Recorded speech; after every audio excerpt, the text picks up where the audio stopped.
Nous sommes vraiment très très heureux de vous voir aussi nombreux ce soir et aussi curieux de savoir si oui ou non il y a d'autres terres dans l'univers. Alors vous le savez, parce que vous êtes là, cette semaine, Nantes est la capitale de la planétologie. Ça l'est d'abord parce que ce soir vient de se terminer le plus gros colloque mondial de planétologie dans ces lieux, grâce à tout un consortium de laboratoires qui s'appelle Europlanète, en coopération avec la division des sciences planétaires aux États-Unis. Tout cela, parce que la ville de Nantes l'a voulu, avec l'université, le laboratoire de planétologie, on est arrivé à réunir 1500 chercheurs qui ont débattu tout un tas de sujets, depuis Mercure jusqu'à Jupiter, en allant jusqu'aux exoplanètes, et en particulier les fameuses exoplanètes dont on va parler ce soir, qui sont celles qui sont plutôt petites, de la taille de notre Terre, ou très bientôt presque de la taille de notre Terre. Alors, on ne va pas débattre des sujets très techniques ce soir, liés à la détection de ces planètes-là, mais notre conférencier va plutôt essayer de vous faire comprendre un petit peu quelle est l'évolution qui s'est produite depuis qu'a été découverte la première de ces exoplanètes et qu'est-ce qu'on peut attendre du futur. Vous ne pouvez pas espérer meilleur conférencier que le monsieur qui a découvert la première de ces planètes autour d'une autre étoile, c'est-à-dire monsieur Major lui-même, qui a découvert cette première planète il y a maintenant 11 ans, en 95. Et voilà. Il y a 16 ans, et 16 ans, je fatigue moi aussi. Il le mérite, c'est sûr. Grâce à lui et grâce à ce qu'il va nous expliquer là, vous allez voir à quel point on a complètement révolutionné notre façon de penser les planètes, notre façon de penser l'évolution des planètes dans un système stellaire et notre façon de penser notre propre humanité, puisque de plus en plus, on peut être certain qu'il y a d'autres terres dans l'univers. Alors, je vais bien sûr lui laisser la parole. Je ne peux pas empêcher de dire que depuis 16 ans, et non pas 11, depuis 16 ans, il ne s'est pas arrêté là. Il y a maintenant une quarantaine de planètes, au moins, pour lesquelles on pense qu'elles sont, non pas des terres, mais en tout cas pas très loin des critères qu'il faut pour les décrire comme des terres ou des super-terres. Dans ces 40 planètes, il y en a une bonne vingtaine qui sont les fruits des travaux de l'équipe qui dirige et qui l'a dirigé depuis maintenant 16 ans. Donc encore une fois, je crois qu'on va avoir une superbe conférence avec le meilleur spécialiste du sujet. À toi. Merci.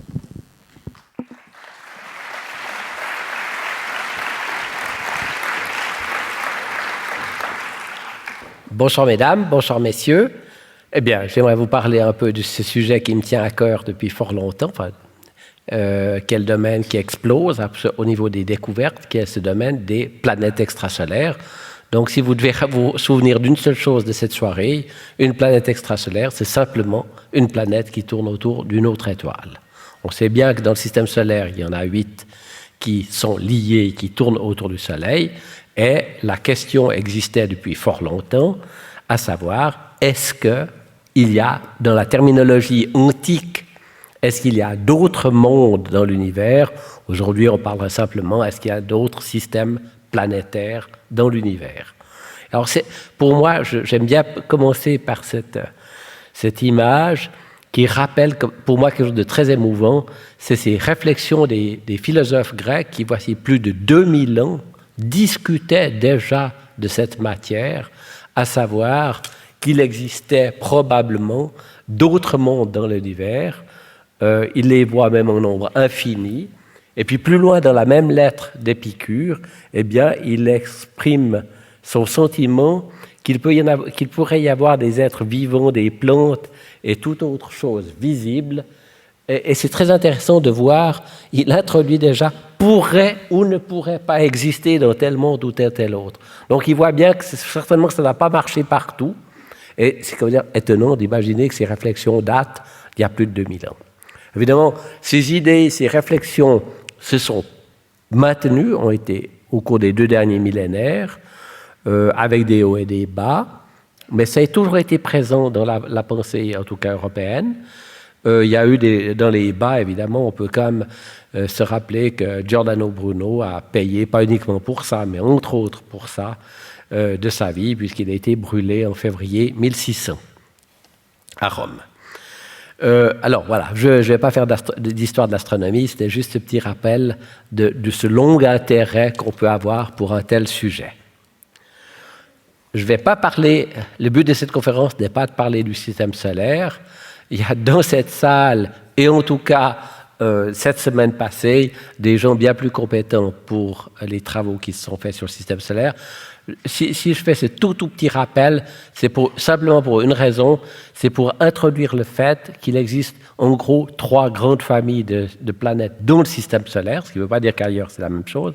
D'une part, un ensemble de planètes rocheuses qui sont dans les régions centrales du système, Mercure, Vénus, la Terre et Mars, et qui sont essentiellement, principalement, des gros rochers. Et puis à part ça, il y a une famille de 2 planètes géantes gazeuses, Jupiter et Saturne, et puis 2 planètes, Uranus et Neptune, qui sont principalement des planètes de glace, avec une atmosphère, mais des planètes de glace. Je vais essayer de ne pas donner trop de chiffres, parce que je sais qu'on a de la peine à s'en souvenir, mais quand même, juste pour avoir des ordres de grandeur de départ. La plus grosse des planètes rocheuses, c'est la Terre. Elle est 300 000 fois plus légère que le Soleil. Donc il faut bien voir que c'est qu'à l'échelle du système solaire, c'est un gros caillou, rien de plus. Même la planète géante Jupiter est encore 1000 fois plus légère que le Soleil. Voilà, donc juste pour garder en mémoire que les planètes sont des objets petits comparés aux étoiles. Peut-être une deuxième chose qu'on doit peut-être rappeler pour certains, c'est que le Soleil est avant tout rayonne de l'énergie sur la base de l'énergie nucléaire qui est produite dans son cœur. Au contraire, les planètes ne font que réfléchir la lumière qu'elles reçoivent du Soleil. Alors, juste, on ne va pas passer... Il y avait beaucoup de belles images ici dans l'exposition. J'espère que vous avez eu l'occasion d'y aller. Mais comme dire, ici, vous en avez une qui est la surface de quoi? Mercure, bravo. Ah, il y en a qui ont quand même réagi correctement. J'essaie toujours de vous mettre sur la piste que c'est la photo de la Lune. Ben non, c'est Mercure. Donc, la planète la plus intérieure, un gros caillou bombardé par les astéroïdes et comme elle n'a pas d'atmosphère, elle a gardé la trace de tous ces impacts. Évidemment, l'autre qu'on connaît bien, la Terre, qui, contrairement à l'impression que vous pouvez avoir en voyant cette photo, elle fait vraiment partie des planètes rocheuses, puisque l'épaisseur des océans sur ce gros caillou ne représente qu'environ le millième du diamètre de la Terre. Donc, si vous faites un rapport d'échelle avec une orange, eh bien, c'est une orange qui a 1/10 de millimètre d'eau, donc juste une orange mouillée. Donc, on voit bien que c'est comme dire, les océans, c'est vraiment un tout petit détail. On vit essentiellement sur un gros caillou.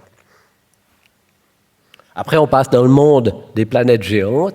Donc, Jupiter, la grosse planète de gaz, qui se trouve un peu plus loin, 5 fois plus loin du Soleil que l'est la Terre, et que l'on voit ici avec un satellite qui porte ombre sur la planète Jupiter. On sait depuis Galilée que Jupiter est entouré de plusieurs satellites. À l'époque de Galilée, donc en 1610, découvert en 1610, eh bien, il y avait 4 gros satellites qui avaient été découverts. On aura l'occasion, en fin de la conférence, de reparler plus particulièrement d'un de ces satellites. Alors voilà, maintenant je quitte un peu le monde du système solaire pour juste, et maintenant ça permet de fixer les échelles de ce qui a été découvert au cours des 15 dernières années. Alors d'une part, les premières années, eh bien, on a surtout découvert des planètes de type gazeux. Simplement, c'était plus facile de les découvrir, c'était plus massif, c'était plus facile de les détecter. Actuellement, on est dans une phase où on découvre surtout des planètes de la masse de Neptune ou d'objets qu'on appelle des super-terres. Alors, qu'est-ce que c'est que les super-terres? Simplement, c'est des planètes qui n'existent pas dans le système solaire. C'est des planètes qui sont entre 1 fois et 10 fois la masse de la Terre. Dans le système solaire, il n'y a pas d'objets. Et j'essaierai de vous montrer que dans l'univers, il y en a au contraire énormément de planètes dans cette gamme. Et évidemment, le futur, c'est de pouvoir détecter des planètes de la taille de la Terre et éventuellement encore mieux de les trouver à une distance telle que l'eau puisse être liquide à la surface. Alors, ça c'est un diagramme qui est plutôt historique que scientifique. Ici, vous avez la masse des planètes découvertes en fonction des années. Alors ici, en 95, vous avez 51 Pégase qui est un peu entre Saturne et Jupiter. Et alors, ce qui est très intéressant de voir, c'est l'énorme augmentation des découvertes qui se sont faites depuis cette date. Actuellement, on arrive presque à 700 planètes qui ont été découvertes. Donc ça, c'est vraiment le début de l'exoplanétologie.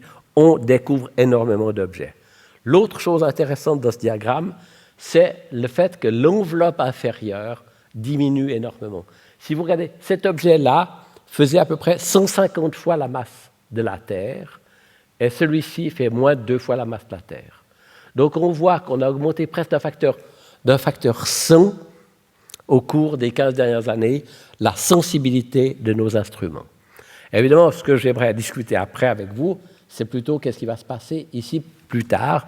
Est-ce qu'on a la possibilité d'aller encore plus bas et réellement découvrir des planètes de la masse de la Terre? Bon, si on quitte le système solaire et qu'on regarde le système, la famille d'étoiles dont fait partie le système solaire, eh bien, on entre dans la dimension de la galaxie.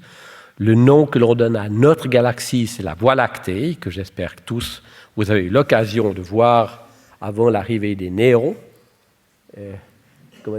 Par un beau soir bien noir, si l'œil est bien acclimaté, eh bien, on peut observer cette traînée lumineuse, comme ça, et qui, toujours la même chose, en 1610, Galilée, avec une modeste lunette, avait vu qu'en fait, ce n'était que la lumière d'une myriade d'étoiles que l'œil ne pouvait pas voir.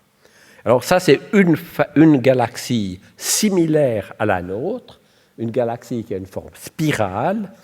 Et si je vous montre cette fois, alors juste des ordres de grandeur, quelques centaines de milliards d'étoiles, donc quelques centaines de milliards d'objets comme notre Soleil, liés par la gravitation, qui sont entraînés par une rotation autour du centre de masse du système. Ici, j'aimerais vous montrer en détail ces petites taches roses que l'on voit en différents endroits, surtout localisées dans les bras spiraux ici. Eh bien, évidemment, ce n'est pas des étoiles. Il est clair qu'à l'échelle de ce dessin, cette photo, on ne peut pas voir les étoiles individuellement. Eh bien, en fait, c'est des gros nuages de gaz, qu'on va revoir en plus en détail après, qui sont en fait les lieux de formation des étoiles. Actuellement encore, les étoiles se forment dans les galaxies. C'est très intéressant de voir que jusqu'en 1576, 76, eh bien, on pensait que toutes les étoiles étaient à la même distance, sur ce qu'on appelait la sphère des fixes. À partir de cette date, eh bien, on a commencé à réaliser que non, elles pouvaient être réparties jusqu'à l'infini, dans des très grandes distances. Mais c'est seulement au cours du siècle précédent, vers 1940, qu'on a réalisé qu'il y avait encore des générations actuelles d'étoiles. Que les étoiles n'avaient pas été formées une fois pour toutes, mais qu'elles continuaient encore à se former dans différents endroits de l'univers.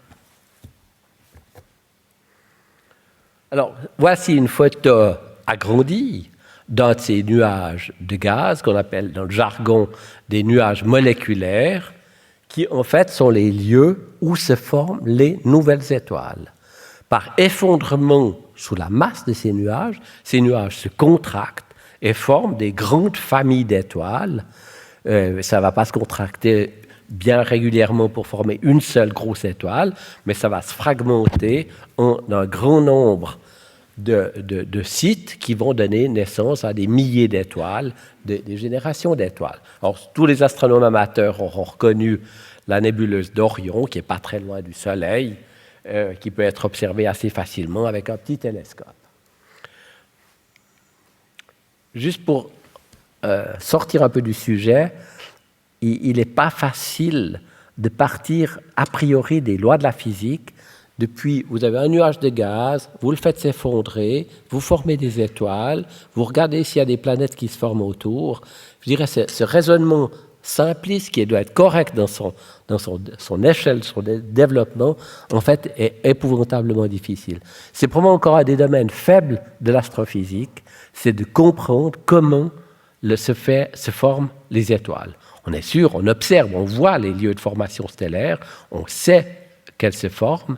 Par contre, la physique, le détail est très difficile, et évidemment a posteriori après pour les planètes. Pourquoi?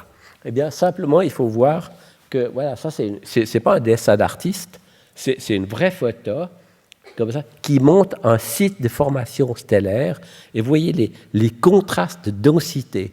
Vous avez des nouvelles générations d'étoiles qui rayonnent, qui ionisent le gaz, il y a du champ magnétique, etc. Juste pour dire simplement la physique est effroyablement difficile pour décrire ces genres de choses. Alors, comment se forment les planètes? Quand vous avez une sorte de petit endroit de ce gros nuage, le nuage d'Orion, c'est à peu près 100 000 fois la masse du Soleil, hein, c'est des grands nuages. Eh bien, quand vous avez un endroit qui se contracte sur lui-même, eh bien, il y a une partie du gaz qui ne va pas pouvoir tomber sur la jeune étoile, simplement parce qu'il est animé d'une trop grande rotation autour de l'étoile. Et donc, par la théorie, on pouvait déjà prédire, a priori, avant toute découverte de planètes, qu'il existait de ce qu'on appelle dans le jargon des disques d'accrétion, c'est-à-dire des disques de gaz et de poussière qui tournent autour des jeunes étoiles. Et évidemment, après, comment se forment les planètes dans un tel disque? Eh bien, c'est l'objet de milliers de travaux actuels pour essayer de comprendre la formation des planètes. Et cette semaine en particulier, il y a eu beaucoup de contributions, de descriptions de travaux qui illustraient ce genre de phénomène. Là, de nouveau, petit clin d'œil historique. Quand est-ce que ça a été décrit pour la première fois, les grandes lignes de ce phénomène? C'est seulement en 1969 que Viktor Safronov, un physicien russe, a proposé ce qui est actuellement la base pour comprendre la formation des planètes, ce qui ne veut pas dire qu'il avait tout expliqué à ce moment-là, vu qu'il y a encore beaucoup de travaux qui se font. Donc, des grains de poussière s'agglomèrent graduellement, des grains de glace aussi, et après forment des objets de plus en plus gros qui graduellement vont croître jusqu'à la taille des planètes. Donc, si les lois de la physique sont correctes, quand il y a l'effondrement, vous formez une étoile, il y aura toujours un disque de matière qui tournera autour avec trop de vitesse, trop de mouvement de rotation. Donc, a priori, on peut imaginer qu'il y a beaucoup de planètes, que ce n'est pas du tout un phénomène exceptionnel.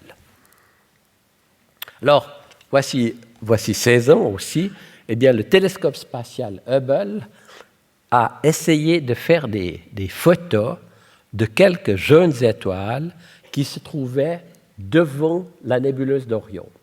Alors, il y a quelques jeunes étoiles qui sont sorties de la nébuleuse et qui se profilent devant la luminosité de la nébuleuse.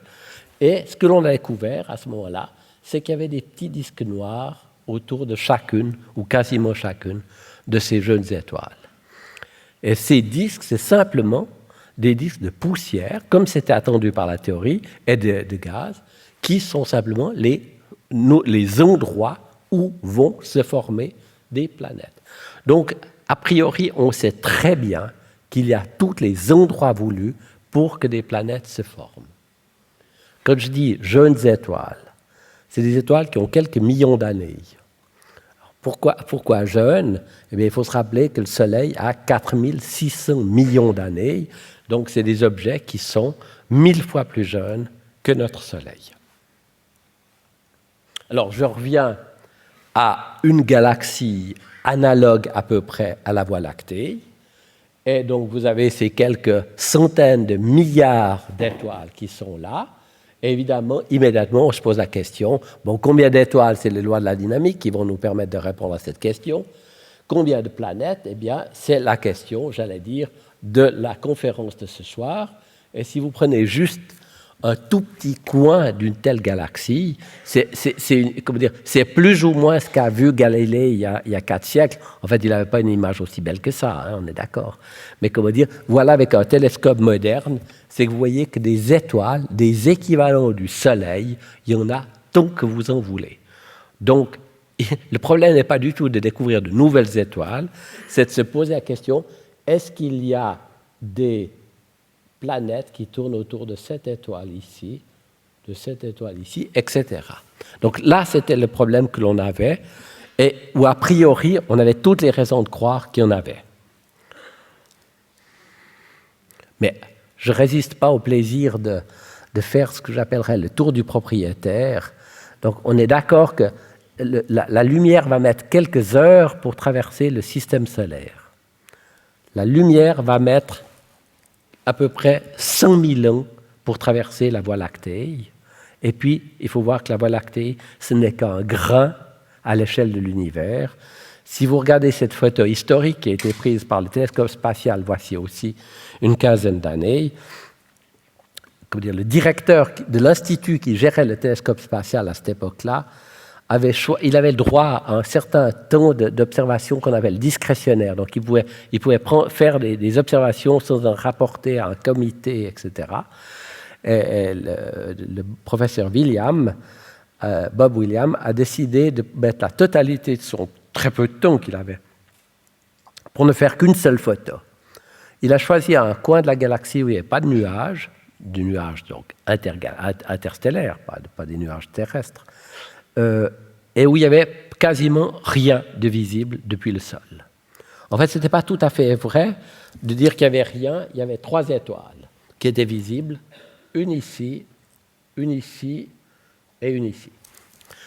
Et après l'équivalent d'une centaine d'heures d'observation, en fait, ce n'est pas une seule pause, c'est des quantités de pauses électroniques qui sont après additionnées dans l'ordinateur. Et bien après une centaine d'heures d'observation, il y avait, il y avait 2500 galaxies, donc 2500 objets comme des Voies lactées. Donc, faites le calcul, 2500 fois quelques centaines de milliards d'étoiles. Voilà. Et ça, c'est qu'un tout petit coin du ciel. Un tout petit coin du ciel. Voilà. Juste pour dire que, ça nous remet à notre juste dimension par rapport à la taille de l'univers. Alors revenons plus près. Il y a des étoiles qui se trouvent très près, relativement très près du Soleil. Quand je dis relativement très près, ça veut dire quelques années-lumière. Donc, à l'échelle de la galaxie, c'est nos proches voisines, c'est tout à fait nos proches voisines. Donc, si on est tellement convaincu qu'il y a des planètes en grand nombre partout, eh bien, l'idée première, c'est de dire, on prend un gros télescope, comme maintenant les astronomes ont le privilège de pouvoir disposer. Ici, il s'agit des télescopes de 8 mètres du mont Paranal au Chili. Le mont Paranal, c'est une montagne qui se trouve à 2400 mètres d'altitude au bord du désert d'Atacama. Ici, vous avez les 4 grands télescopes de 8 mètres et vous prenez un tel télescope et vous regardez les étoiles les plus proches pour voir si vous pouvez voir des planètes. Alors, malheureusement, cette démarche... Alors ça, c'est une photo pendant la construction. On voit qu'il y avait des tas de choses encore sous le sol du sommet pour faire des mesures encore plus compliquées. Enfin, on peut combiner la lumière de ces 4 télescopes. Alors, la difficulté, elle vient d'ailleurs. En fait, potentiellement, ces télescopes pourraient voir des exoplanètes. En tout cas, autour des étoiles les plus proches, même des petites exoplanètes. La difficulté vient du fait qu'on est ébloui. Il faut réaliser que dans le système solaire, Jupiter, la grosse planète du système solaire, ne réfléchit que le 1 milliardième de la lumière du Soleil. Donc, renversons le regard, imaginez que vous êtes à quelques années-lumière du Soleil, vous regardez le système solaire, vous êtes complètement ébloui par la lumière du Soleil et vous n'arrivez pas à voir les planètes qui se trouvent aux côtés. En gros, l'image que l'on peut donner, c'est une luciole qui se trouve tout près d'un grand phare de marine. C'est évident, quel que soit l'instrument que vous avez, vous ne pourrez pas voir la luciole, pas simplement la lumière du phare est bien trop grande. Voilà, donc ça c'est la difficulté de l'imagerie, de la détection directe des exoplanètes. En fait, il y a quand même déjà quelques planètes qui ont été imagées. Ici, ça c'est des images de ces premiers objets qui ont été imagés, où on voit des objets ici, ici, ici, etc., qui sont des très grosses planètes, des planètes plus grandes que Jupiter et qui sont très loin de l'étoile. Donc actuellement, oui, on commence à avoir des instruments qui permettent par des ruses optiques d'éteindre la lumière de l'étoile pour voir les planètes qui sont à côté, mais cette technique, encore aujourd'hui, est extrêmement limitée à des conditions très particulières, des étoiles très jeunes, des très grosses planètes à grande distance, etc. Donc cette voie directe, malheureusement, n'est encore de loin pas facile. Alors voilà encore un autre objet qui est bien connu, c'est aussi une étoile relativement jeune, et même là, apparemment, on est capable de voir le déplacement de la planète, qui est ce tout petit grain, dans un disque de poussière et de cailloux qui se trouve autour de l'étoile. Très difficile, des observations très très difficiles. Voilà, ça c'est pour l'imagerie.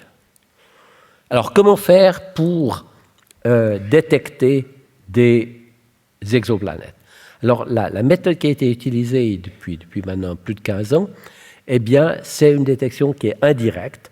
En gros, l'idée, c'est que si vous avez une étoile et une planète qui tournent autour, eh bien, c'est vrai que la planète tourne autour de l'étoile, mais il est aussi vrai de dire que l'étoile tourne autour du centre de gravité du système. Évidemment, comme la planète est 1000 fois plus légère ou même moins que l'étoile est très peu affectée par la masse de la planète, mais néanmoins, si vous avez un instrument qui permet de mesurer très précisément la vitesse de l'étoile, vous verrez osciller la vitesse de l'étoile, et si la vitesse de l'étoile oscille, c'est qu'il y a quelque chose qui perturbe. Par quelques calculs simples, eh bien, vous êtes capable de déterminer évidemment la période de rotation, la forme de l'orbite, la masse de la planète. Donc voilà, ça c'est la démarche qui a été utilisée pour détecter les premières exoplanètes. Alors, une autre manière d'illustrer ce phénomène, c'est que si vous voyez ici le système avec le centre de gravité du système, la planète que vous ne voyez pas fait un grand tour, l'étoile que vous voyez eh bien, fait un petit tour autour du centre de gravité, et quand vous l'observez, vous voyez que la vitesse s'éloigne, se rapproche, s'éloigne, se rapproche, et c'est via un spectrographe, c'est-à-dire un instrument capable de séparer les longueurs d'onde, que vous allez voir, dû en raison de l'effet Doppler, eh bien, un petit changement des longueurs d'onde émises par l'étoile, et c'est comme ça qu'on va détecter les planètes. Alors, on l'a fait, voici avec 16 ans, avec un de mes étudiants, qui était Didier Queloz, et on a détecté un drôle d'objet. C'était réellement un objet qui avait à peu près la moitié de la masse de Jupiter, mais alors, contre toute attente, avait une période absolument étonnante de seulement 4,2 jours. Et ça, c'était complètement contraire à la théorie de la formation des grosses planètes, puisque pour former une grosse planète comme Jupiter, il faut agglomérer des grains de glace. Il n'y a pas assez de grains de poussière, et les grains de glace n'existent que, évidemment, très loin des étoiles. Et qui dit très loin, dit des longues périodes. La théorie disait que des planètes comme Jupiter ne pouvaient se former que si la période était plus grande que 10 ans. Et là, on arrive à quelque chose qui est de 4 jours, c'est-à-dire environ 1000 fois trop court, par rapport à ce qui était attendu. Alors, depuis lors, c'était un ingrédient de la formation des planètes qui a été introduit dans la théorie. On comprend pourquoi il en est comme ça, plus ou moins, disons. Et actuellement, eh bien, un grand nombre de planètes ont été découvertes, et même des planètes, il y en a qui ont été découvertes avec des périodes de 20 heures, c'est-à-dire des périodes extrêmement courtes de la rotation autour des étoiles. Bon, on avait fait cette découverte dans le sud de la France, dans un télescope relativement modeste de 2 mètres de diamètre. On a pris goût à ce genre de recherche et on a construit des instruments et on les a développés pour être implantés sur un télescope au Chili, à l'Observatoire européen de La Silla, c'est-à-dire c'est au nord de Santiago, 600 km au nord de Santiago, dans une région semi-désertique, évidemment, c'est plus sec que la Haute-Provence. Et là, il y a plusieurs télescopes et on a commencé la quête des exoplanètes à ce moment-là, dans l'hémisphère sud. Plus récemment, on s'est déplacé et on a installé un nouveau spectrographe sur le plus gros télescope de La Silla. C'est le télescope de 3,60 m de diamètre. Alors oui, quand on caractérise un télescope par un chiffre, un télescope de 3,6 mètres, il faut bien réaliser que c'est la dimension du miroir principal. Le télescope est beaucoup, beaucoup plus grand que ça. C'est vraiment le collecteur de lumière qui a 3,6 mètres de diamètre. On a installé un nouveau type de spectrographe, beaucoup meilleur, bien plus sensible que ce qu'on utilisait déjà précédemment. C'est un instrument qui est sous vide, etc., hyper stable, dans une chambre contrôlée en température. Pourquoi? Parce que l'effet Doppler est bien connu, est très facile, mais il faut réaliser que les oscillations des longueurs d'onde, les changements de longueur d'onde dus à la présence des planètes, c'est quelque chose d'incroyablement petit, parce que les planètes sont légères, sont petites. Et donc, d'où la sophistication de ce genre de spectrographe pour pouvoir mesurer ces tout petits déplacements. Alors, j'hésite toujours à laisser des diagrammes. À chaque fois que je fais une conférence, mon épouse me dit qu'il faudrait enlever ces dias. Mais néanmoins, je vous montre quand même des résultats qui datent d'il y a 15 jours. On a analysé les résultats d'un très grand programme de mesure au Chili. On avait déjà analysé certaines choses dans ce programme, mais je vous montre juste un diagramme qui résulte de ce travail. C'est un gros échantillon d'étoiles, très bien défini, qu'on a mesuré pendant 8 ans. Donc, on mesure les vitesses et puis on regarde s'il y a des planètes et tout. Et alors, je vous montre juste ce diagramme-là, puis j'essaie de l'expliquer. Ici, vous avez la masse en unité de masse terrestre. 10 fois, 100 fois, 1000 fois la masse de la Terre. Donc, Jupiter se trouverait par ici. Ici. Uranus, Neptune se trouvent par ici. Regardez ce qui se passe. Ça, c'est des planètes qui tournent avec des périodes relativement courtes. Donc, c'est toutes des planètes qui sont très près de leurs étoiles. Eh bien, vous voyez que l'immense majorité des planètes qui existent dans l'univers, eh bien, sont des planètes qui sont de l'ordre de la masse de Neptune ou plus petites, comme ça. Donc, et qui sont en orbite avec des périodes de moins de 100 jours de période. Et c'est des objets qui n'existent pas dans le système solaire. Et on peut estimer qu'à peu près une étoile solaire, une étoile comme le Soleil sur 2, est entourée de planètes de ce type-là. Ceci souligne un autre aspect que je n'ai pas développé précédemment, c'est que notre système solaire n'est de loin pas typique de ce que l'on trouve dans la nature. Il y a une variété beaucoup plus grande de structures, de répartition de planètes, etc., que ce que l'on peut avoir dans le système solaire. Et ici, au laboratoire de Nantes, eh bien, il y a des gens qui étudient quelles sont les conséquences pour la structure de ces planètes quand elles sont très près. Est-ce que, par exemple, c'est des planètes qui vont fondre le silicate? Est-ce que c'est des planètes qui ont un océan de lave à leur surface parce qu'elles sont trop près de l'étoile? La température à la surface va faire fondre les roches. Voilà, juste pour dire que l'univers est très différent de ce qu'on pourrait croire quand on regarde notre propre système solaire. Il y a une quantité de très petites planètes. On voit bien une quantité énorme. Les Jupiters, les planètes géantes sont rien du tout comparées à cette énorme foison de petits objets. Alors pourquoi on s'intéresse aux petites planètes? En fait, derrière cette quête des petites planètes se cache en fait une question fondamentale, essentielle, c'est de savoir quelle est la place, je dis de l'homme, c'est abusif, disons, la place de la vie dans l'univers. Est-ce que la vie est un phénomène qui se reproduit ailleurs dans l'univers, ou est-ce que c'est un phénomène qui est rare, voire unique, etc. Donc, on voit déjà, Épicure se posait déjà des questions à ce sujet-là.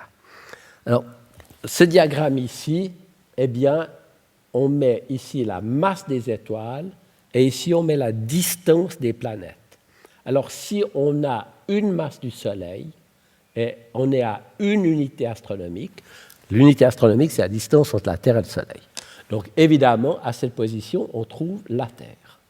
Ici, vous avez Mars, ici, vous avez Vénus, ici, vous avez Mercure. Et ici, plus loin, vous avez Jupiter.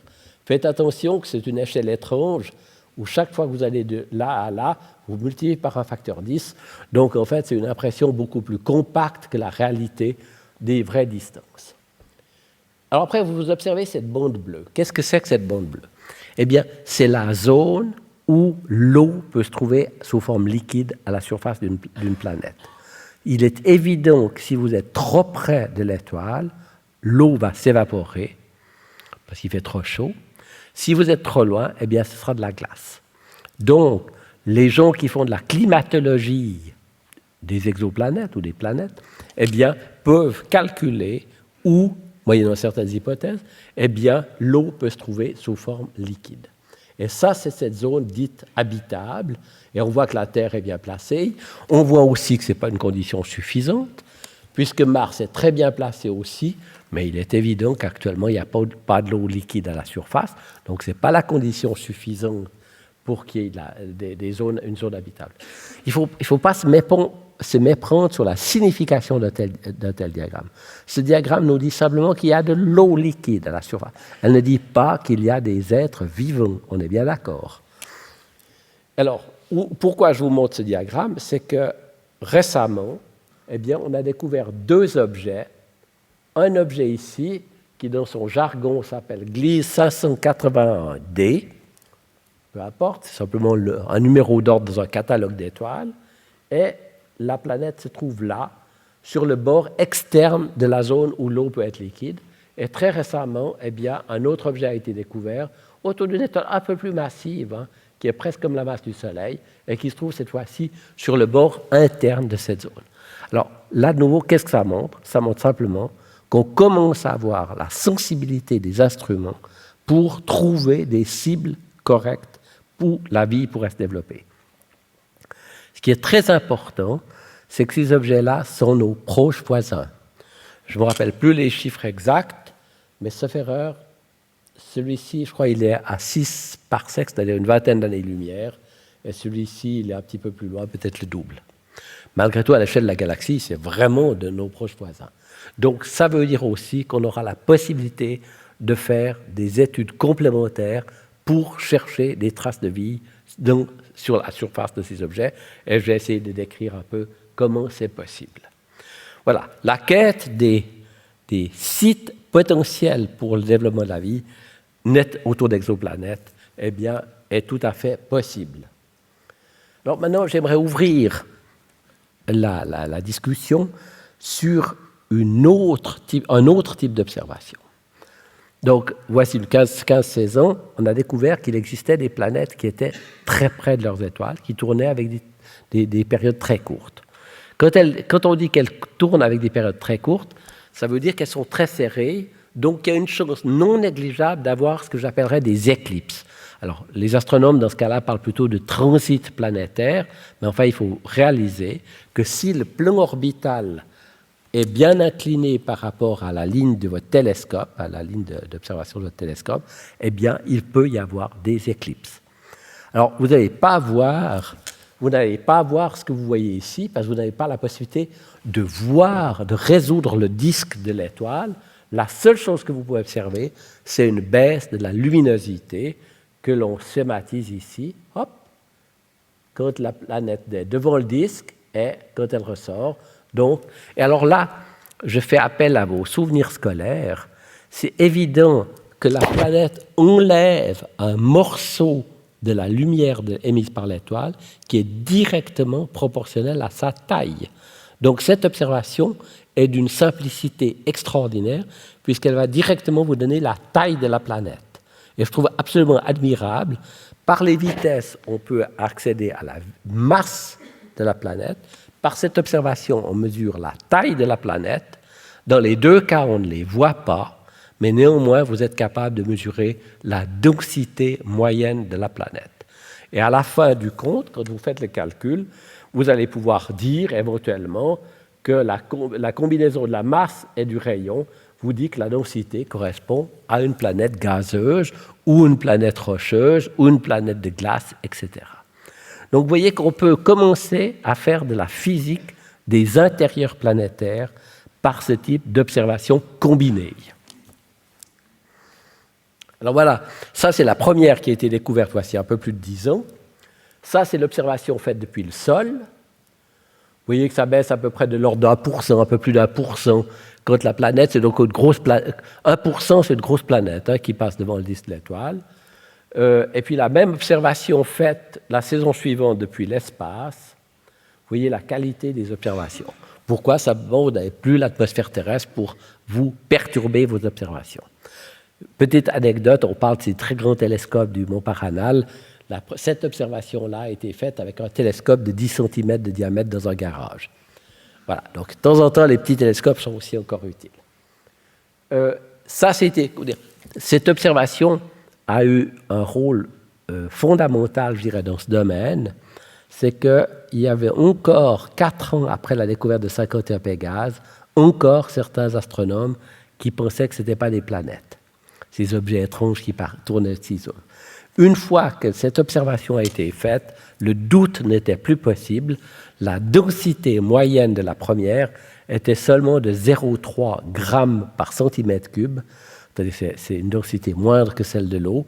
C'était vraiment la signature d'une grosse boule de gaz, telle que Saturne, et même moins dense que Saturne. Alors, je ne veux pas vous dire tout ce qu'on peut tirer de l'étude des transits. C'est simplement hallucinant. Je vous montre juste un diagramme ici qui illustre la qualité de l'information qu'on peut obtenir à partir de ce genre de mesure. Alors ici, vous avez donc la luminosité de l'étoile en fonction de la phase orbitale. Alors, il faut voir que quand vous avez une planète qui est très près de l'étoile, il y a un phénomène de phase comme ceci se passe pour la Lune. Quand vous êtes juste devant, quand la planète est juste devant, elle cache un petit morceau de l'étoile, donc la baisse de luminosité de l'étoile vous donne des renseignements sur la taille relative de la planète à l'étoile. Comme ça qu'on mesure le diamètre des planètes. Mais c'est assez étonnant de voir que quand la planète se trouve derrière l'étoile, vous avez aussi une petite baisse de luminosité dans l'infrarouge, simplement parce que la planète émet de la lumière dans l'infrarouge, parce qu'elle est chaude, simplement. Et cette petite baisse de luminosité, ce qui est très intéressant, vous permet de mesurer la température de l'atmosphère de la planète. Je trouve qu'il y a un côté hallucinant, vous ne les voyez pas, vous voyez leur taille, leur masse, leur température, etc. Et puis, vous voyez que entre les deux éclipses, eh bien, ce n'est pas plat. Et pourquoi ce n'est pas plat? Eh bien, parce que vous avez ce phénomène de phase. Alors, le phénomène de phase, vous pourriez dire, c'est simplement un effet géométrique, puis ce n'est pas très intéressant. Mais c'est beaucoup plus que ça. Ça vous donne la variation de la température aussi au cours du mouvement ici. Donc, on peut commencer à étudier le mouvement, la répartition de la température, les courants dans l'atmosphère des planètes. Voilà. On ne va pas continuer là-dessus, mais juste pour montrer la finesse des détails qu'il est possible d'obtenir aujourd'hui. Évidemment, depuis l'espace, ce n'est pas depuis le sol qu'on peut faire de telles mesures. Ouh là là, encore un diagramme. Mais il est intéressant. Il y a un satellite américain, il y a d'abord eu un satellite français qui s'appelle COROT, qui a été lancé avec le but de chercher des transits de tout petites planètes devant les étoiles.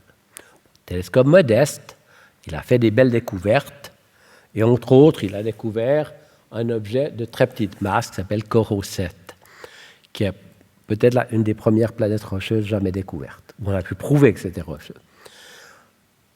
Après, plus récemment, voici une année et demie, 2 ans, je ne sais plus, eh bien, la NASA a lancé un télescope de la même nature, c'est-à-dire c'est un télescope qui regarde le même coin du ciel pendant plusieurs années. Le télescope Kepler, télescope presque de 1 mètre de diamètre, fait à peu près une pause toutes les 30 minutes de 100 000 étoiles. 100 000 étoiles dans le même coin du ciel, tout le temps, tout le temps, tout le temps, tout le temps, pendant plusieurs années. Et de temps en temps, il voit passer l'ombre d'une planète devant une étoile.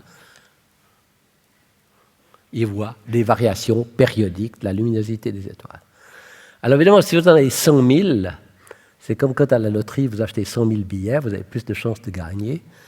On va dire, eh bien, ils en ont découvert une quantité de planètes. Enfin, on parle de candidats parce qu'on aimerait vérifier par d'autres techniques qu'il s'agit vraiment de planètes. Mon impression personnelle, le 95% de ces objets sont des planètes. Et il y en a 1700 aujourd'hui. Donc on voit que la récolte est fantastique, absolument fantastique. Alors je ne vais pas vous parler de toute cette récolte, encore qu'il y a des belles choses à dire. Je vais juste vous montrer une chose qui, comment dire, je dirais, marche en plein dans les plates-bandes du laboratoire de Nantes, de planétologie. Ici, vous avez le rayon des planètes mesuré par la méthode des transits en fonction de la masse qui sont mesurées par d'autres techniques. Alors, vous pouvez, par la théorie, vous pouvez prévoir quelle est la relation entre le rayon et la masse si l'objet est fait que comme de la même structure que la Terre, ou s'il y a plus de glace ou des choses comme ça. Vous pouvez faire des courbes qui correspondent à la composition chimique interne des planètes. Et puis après, vous regardez les points mesurés par Kepler, par exemple. Et qu'est-ce que vous voyez? Eh bien qu'à la même masse ici, 4 fois la masse de la Terre, vous avez une énorme variation des dimensions possibles.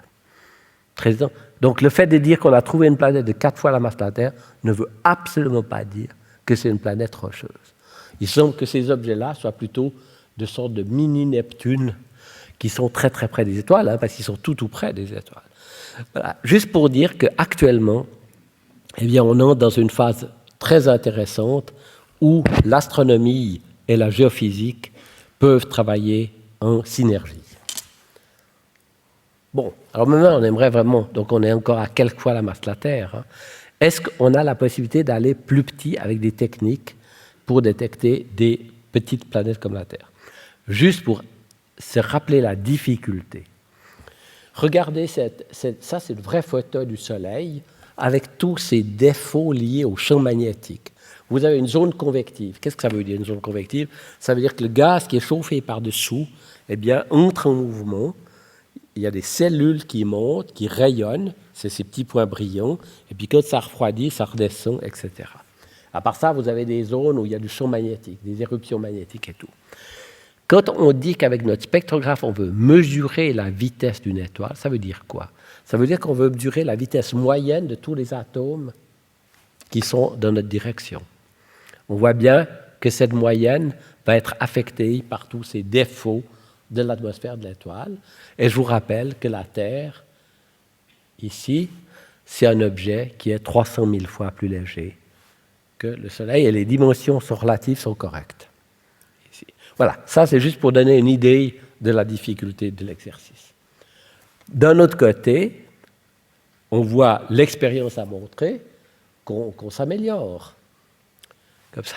Donc, est-ce qu'on peut vraiment avoir des chances d'aller plus loin ici dans ce domaine-là?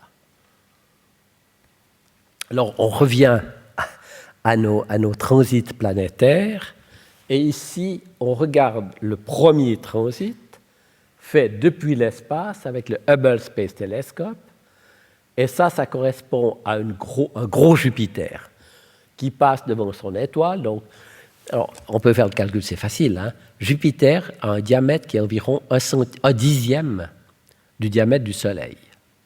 Donc la surface de Jupiter, c'est environ un dixième fois un dixième, un centième de la surface du Soleil. Donc vous pouvez prévoir immédiatement que si vous pouviez aller très loin et voir passer Jupiter devant le Soleil, eh bien ça ferait baisser la luminosité du Soleil de 1%. La Terre, elle est de 1 centième du diamètre du Soleil. Donc 1 centième fois 1 centième, 1/10 millième. Donc vous pouvez prévoir qu'une éclipse du Soleil due au passage de la Terre devant l'astre du Soleil ne va faire varier que de 1/10 millième la luminosité. question, est-ce qu'on peut voir passer des planètes aussi petites que ça devant les étoiles? Eh bien, c'est le but de ces deux missions dont j'ai déjà parlé, à savoir Corot et Kepler. Alors, un premier exemple qui a été trouvé par Corot voici 2-3 ans, eh bien, c'est une planète qui a seulement 1,7 fois le rayon de la Terre. Donc, ce n'est pas une Terre, c'est plus gros, mais néanmoins, c'est quand même déjà impressionnant de voir que ce satellite a été capable de détecter une variation de 3/10 millième de la luminosité de l'étoile. C'est vraiment modeste de voir des tout petits. Voilà. Surtout que les étoiles ne sont pas tout à fait stables, il y a des tas de phénomènes qu'on doit prendre en compte. Ici, ce n'est pas un diagramme, ce n'est pas un dessin d'artiste, c'est une photo réelle. Allez, qui me dit de quoi il s'agit? Quelle est la photo qui est ici? Je suis sûr que vous l'avez vue. Il y en a un certain nombre d'entre vous, vous avez observé. C'est le transit de Vénus devant le Soleil, voici quelques années. Donc ici, c'est la vraie photo du Soleil, et ce petit grain noir ici, c'est Vénus. Donc ce que l'on cherche à faire, c'est voir baisser la luminosité des étoiles périodiquement, quand il y a des tout petites choses comme ça qui passent devant. Voilà, ça c'est la difficulté de cet exercice spatial de recherche de transit. Alors regardez bien l'étoile qui se trouve au centre de cette image. Alors ça c'est une maquette, c'est un dessin, c'est un graphique, ce n'est pas une vraie photo.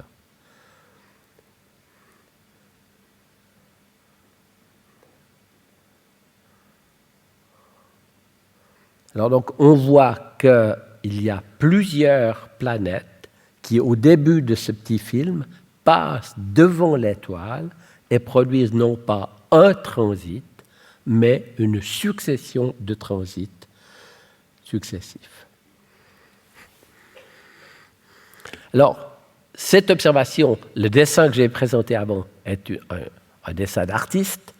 Par contre, ça se réfère à un objet réel qui, dans le jargon des astronomes, s'appelle Kepler 11, 11e objet détecté par la sonde Kepler de la NASA.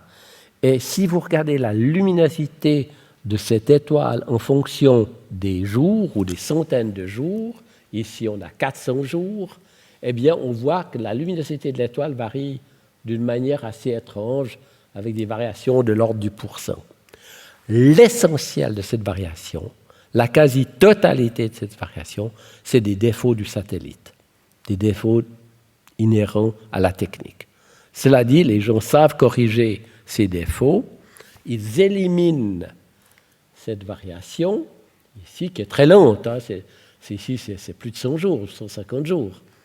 Et qu'est-ce qui reste? Il reste ça, c'est la luminosité.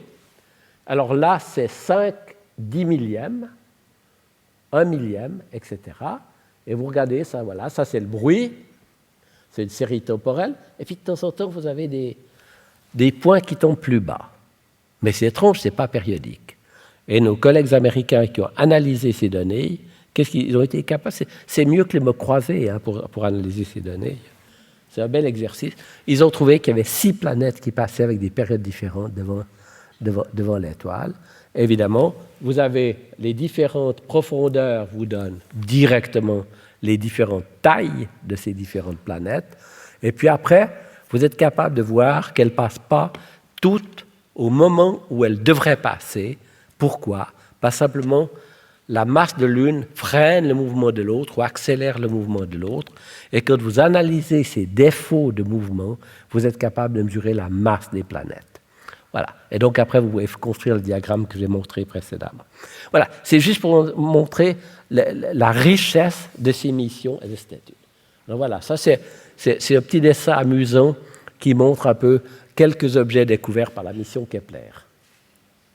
Tous ces objets multiplanétaires, il y en a beaucoup, ils ont trouvé des centaines de ces objets avec plusieurs planètes qui tournent autour. Bon, pas suivant. Admettons qu'on arrive à les découvrir, ces planètes.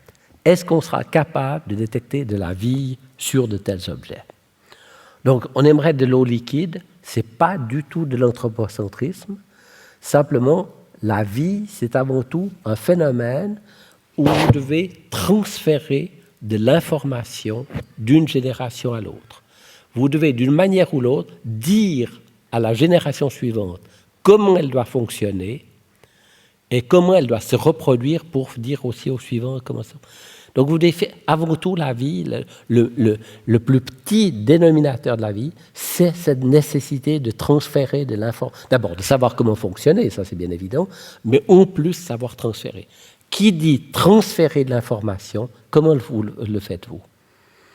Vous essayer de chercher quelles sont les méthodes de transférer de l'information.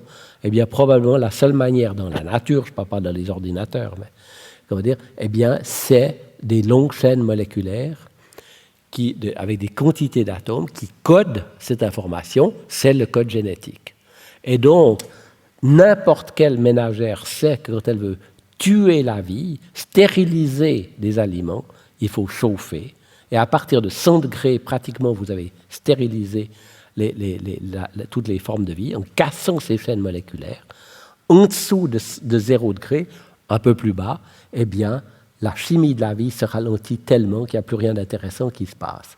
Donc cette contrainte de l'eau liquide a plusieurs raisons. D'une part, c'est parce que c'est un merveilleux solvant qui facilite les réactions chimiques, mais en plus, c'est le domaine de température qui correspond au domaine où vous ne cassez pas les grandes chaînes moléculaires nécessaires à la transmission de l'information.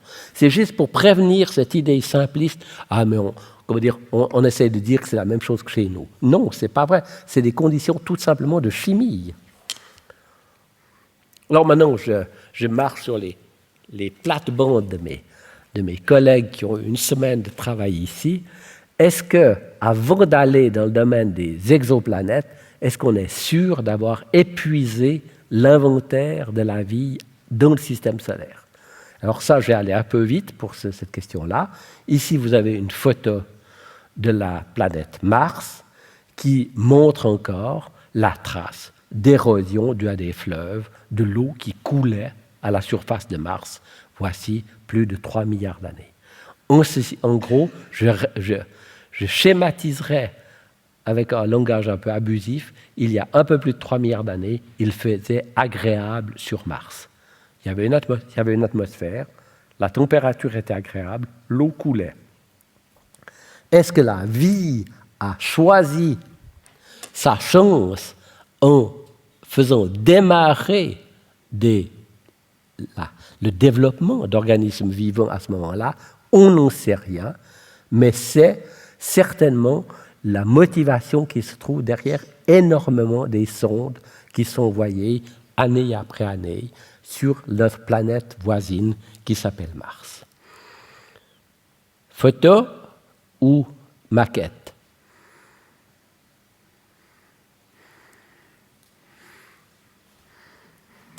Ben non, c'est une photo. Et c'est une photo de la surface de Mars. C'est, je dirais, presque étonnant. Hein?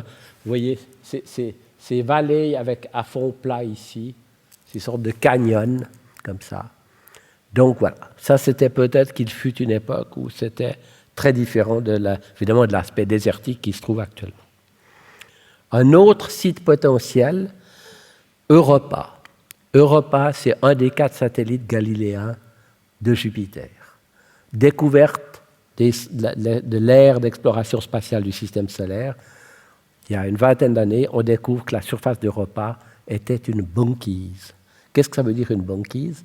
C'est une couche de glace qui surmonte un océan liquide. Comment est-ce possible?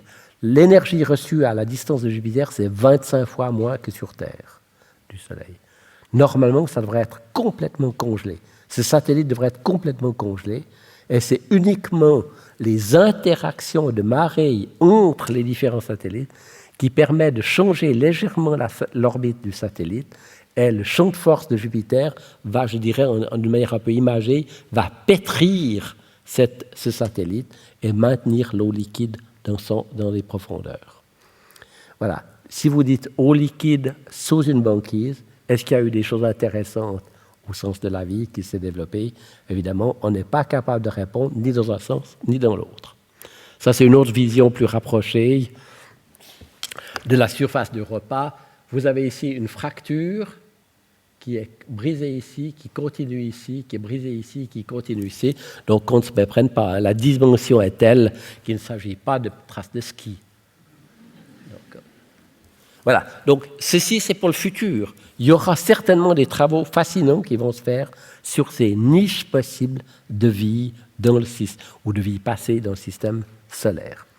Et je terminerai presque avec cette image qui est l'intercomparaison de la répartition des couleurs émises du spectre de ces trois planètes sœurs que sont la Terre ici, Vénus, Mars ici.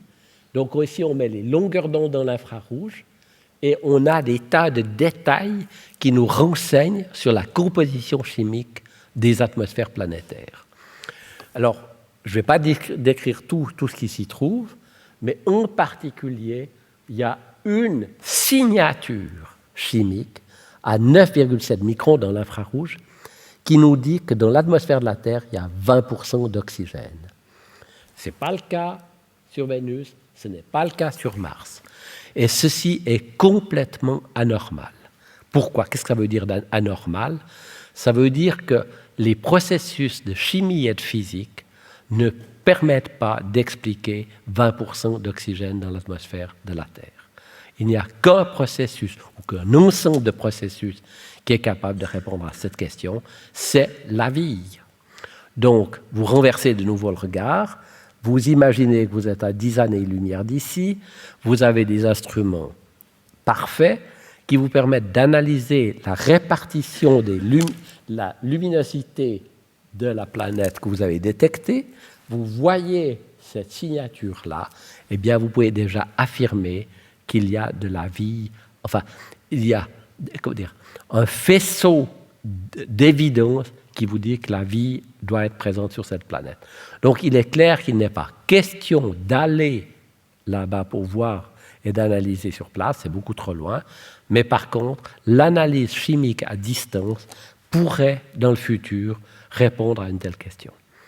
Alors, il y a des concepts instrumentaux qui ont été proposés. Maintenant, les temps sont... On est dans une période de vache maigre, dans le domaine spatial, et donc ces missions très compliquées qui visent à détecter justement ces signatures chimiques. C'est difficile, il faut éteindre la lumière de l'étoile, hein, comme j'ai dit avant, pour ne pas être ébloui, et il faut analyser la luminosité de l'étoile, de la planète.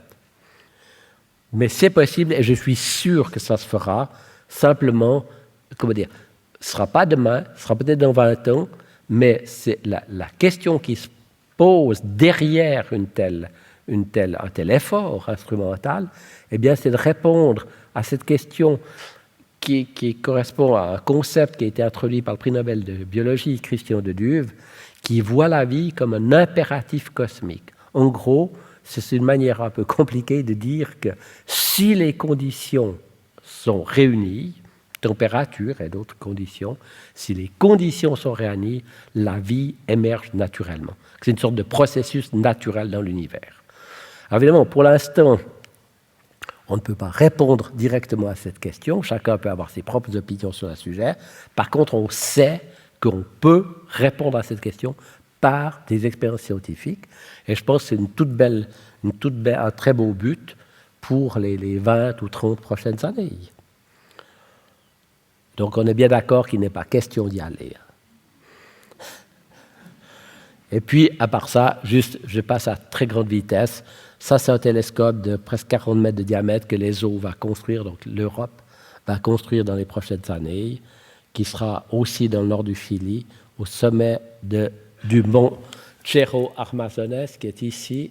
Cette photo est prise depuis l'observatoire existant de Paranal. Vous voyez que c'est plutôt sec, le ciel est beau.